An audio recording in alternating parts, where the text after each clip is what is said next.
日本昔話、三枚のお札。昔々、あるところに、お寺で住み込みで働く、元気な若い男がおったそうな。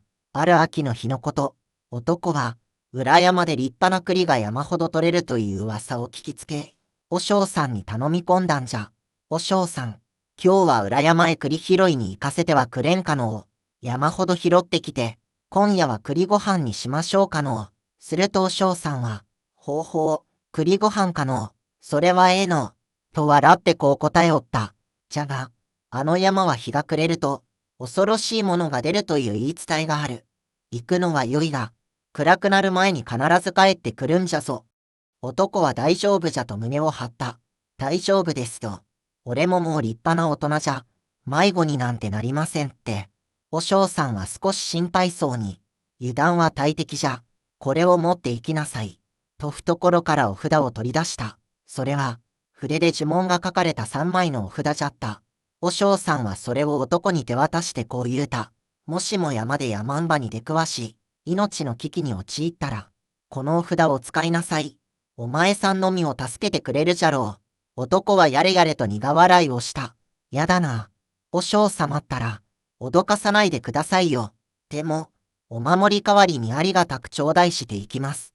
男は意気揚々と山へ入った。噂通り、山には丸々と太った栗が、あっちにもこっちにも落ちておる。うわぁ、こりゃあすごい。大豊作じゃ。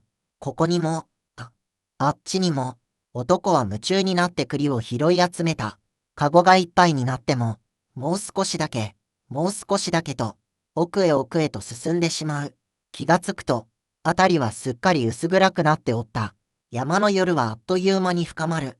冷たい風が吹き抜け、木々がざわざわと不気味な音を立てる中、男は心細さに震え上がった。しまった。夢中になりすぎて、日が暮れちまった。それに、ここはどこじゃ、道がわからねえぞ。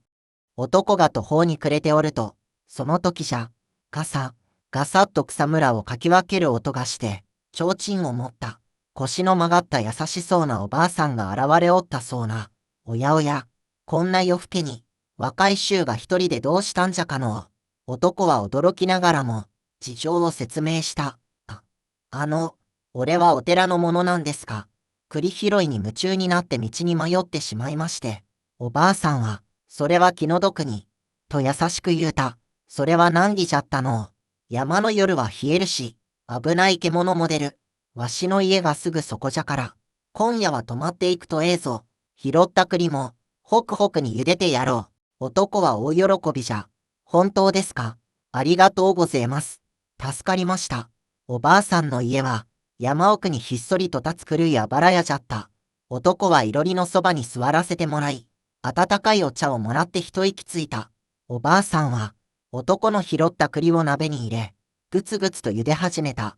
しかし、男はふと、背筋が凍るような光景を目にしてしまったんじゃ。鍋をかき混ぜるおばあさんの背後、障子に映ったその影は、優しいおばあさんのものではなかった。頭には鋭い角が生え、口は耳まで裂け、髪を振り乱した巨大な化け物。そう、和尚さんが言っていた。山んばの影じゃった。食われる。あの鍋の栗が茹で上がったら、次は俺が食われるんだ。逃げんといかん。男は震える声を振り絞ってこう言うた。あのおばあさん、ちょっと、便所に行ってきてもええかのう。お腹が冷えたみたいじゃ。するとおばあさんは、少し低く、恐ろしい声で答えた。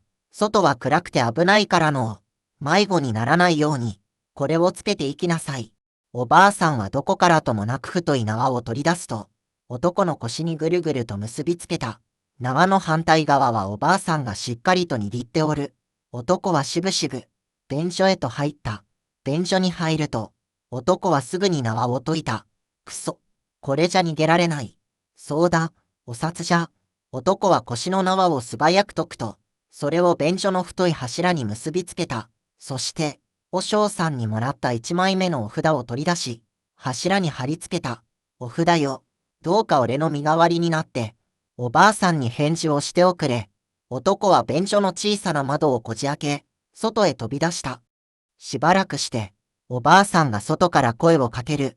おい、若い衆。まだ終わらんのかね。すると便所の中から、お札が、男の声そっくりで答えた。もうちょっと待ってください。おばあさんは、遅いねえ。とまた声をかける。遅いねえ。おい。まだかの。お札がまた答える。もうちょっとです。何度聞いても、もうちょっと、としか答えないのを不審に思ったおばあさんは、縄を思い切り引っ張った。すると、めきめき、バキーン、と柱が折れる音がした。よくも騙したねえ。食ってやる。骨までしゃぶって食ってやるわい。正体を表したヤマンバが、恐ろしい形相で扉をぶち破り、男の後を追いかけ始めた。男は真っ暗な山道を、無我夢中で駆け下りる。しかし、ヤマンバの足の速さは人間の比ではない。恐ろしいうなり声を上げながら、あっという間に背後に迫ってきた。うわぁ、来るな。男は2枚目のお札を取り出し、背後に向かって力いっぱい投げつけた。大きな川になれ。すると、お札が地に落ちた瞬間、山から轟音とともに大水が溢れ出し、巨大な濁流となってヤマンバを飲み込もうとした。しかし、こんな水遊びで、わしから逃げられると思うなよ。なんとヤマンバは、その巨大な口をガバッと開け、大水を一滴残らずすべて飲み干してしまった。男は絶望しかけた。嘘だろ。ならこれならどうだ。男は最後の一枚、三枚目のお札を投げつけた。火の海になれ。今度はヤマンバの目の前に、天まで届くような巨大な炎の壁が出現した。これにはさすがのヤマンバも燃え尽きるかと思われたが、甘い、甘いわ。ぐわー。ヤマンバは、先ほど飲み込んだ川の水を、ものすごい勢いで吐き出した。大量の水はあっという間に火の海を消し止め、白い水蒸気の中から、さらに怒り狂ったヤマンバが飛び出してくる。もうお札はない。あとは和尚様のいるお寺に逃げ込むしかねえわい。男はお寺の戸を激しく叩きまくった。和尚さん、和尚さん、開けてください。ヤマンバが出たんです。中から和尚さんののんびりした声が聞こえる。なんじゃ想像しいの。夜中に誰じゃかの。俺じゃ。早く、早く開けて、死んじゃう。お前さんか。今開けるから待ちなさい。よいしょ、こらしょ。和尚さんが戸を開けると、男は転がり込んだ。失礼します。和尚さん、早く戸を閉めて。俺は隠れますから。男が大きな壺の中に隠れた直後、バーン、トトが吹き飛んだ。おい坊主、今ここに、うまそうな若い男が逃げ込んだはずだ。どこへ隠した？出さないとお前から食うぞ。和尚さんは落ち着き払って答えた。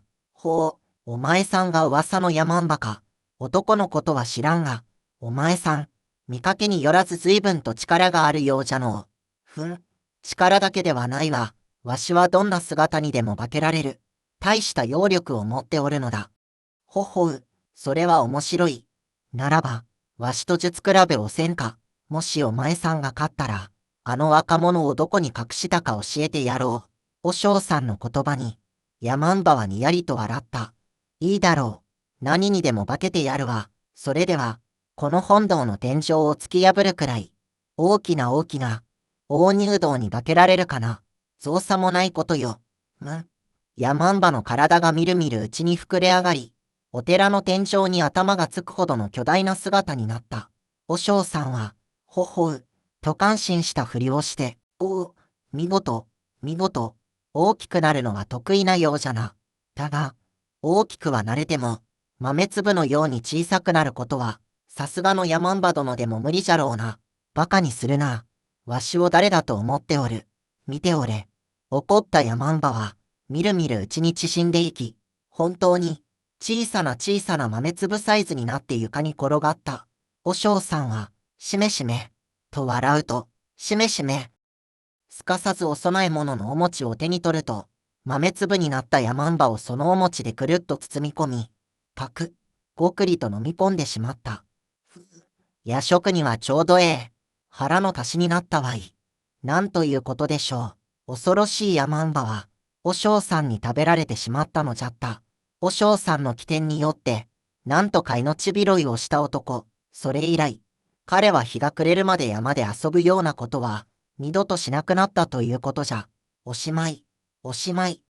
最後までお話を聞いてくれて、ありがとうございます。お嬢さんのトンチ、実に見事じゃったの。さてさて、皆さんはこのお話のように、ちょっと怖いけど最後はすっきりする。日本の昔話は好きかの。次に紙芝居で見たいお話があれば、ぜひコメント欄で教えておくれ。あのお話が見たい。このお話が見てみたい。などなど、皆さんのリクエストをお待ちしていました。そして、これからも楽しいお話をどんどんアップしていくので、ぜひチャンネル登録と高評価のボタンをポチッと押して、応援をよろしく頼みました。それでは、また次のお話でお会いしましょうかの。